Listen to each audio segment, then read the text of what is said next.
Brought to you by Penguin.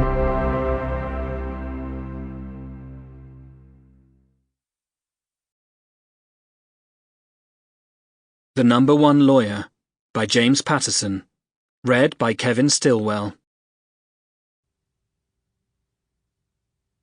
To Sarah, Yancey, Matthew, Meredith, Elizabeth, and Mallory. Part 1. Chapter 1.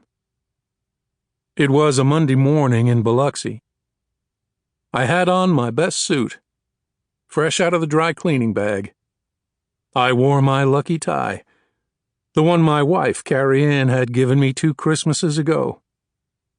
I'd bought a new pair of cap-toe Oxfords for the occasion, because my old ones were worn down at the heel.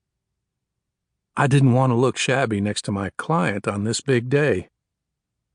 The capital murder trial, State of Mississippi v. Daniel Caro, was set to begin.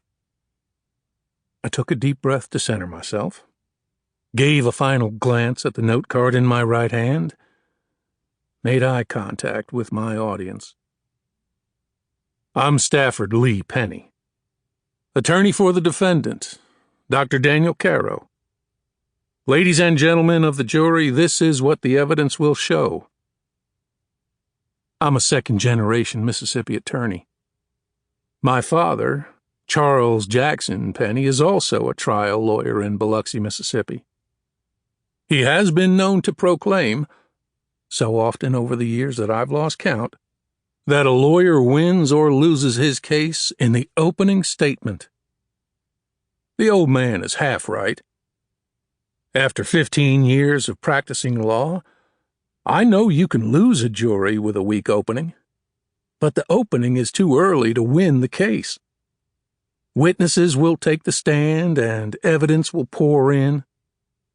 There are too many unknowns, too many battles to be fought. Particularly in the Daniel Caro murder trial.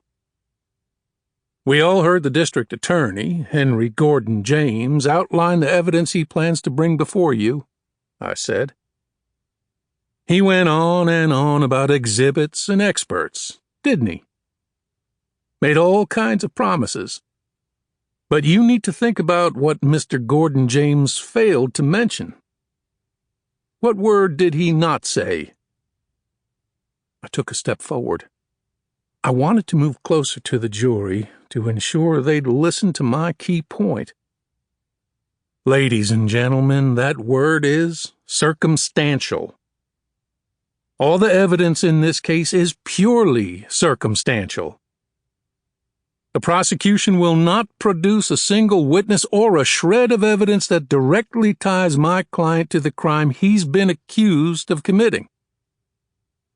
I was warming to the speech. I could feel it. My blood was pumping. The words flowed easily. The criminal defendant in this case, Daniel Caro, is highly regarded in this community. He grew up in Biloxi, received his medical degree from Duke. His OB/GYN practice is a blessing to this town. For over a decade, he has delivered our babies and cared for our mothers and wives and daughters. Dr. Caro is an asset to this region. I've known him all my life. We played Little League baseball together. He's my client and my friend. That last line contained a gross exaggeration. Caro and I weren't friends. In fact, I'd never particularly liked him. He wasn't my kind of cat. But the opening statement was my opportunity to humanize him before the evidence demonized him. After I wrapped up my client's glowing bio, I took 2 steps to the right to signify a change of direction. The events that you'll hear about in this trial are tragic, undeniably horrific. They never should have happened anywhere. Certainly not in Biloxi. Careful, I thought. Sample complete. Ready to continue?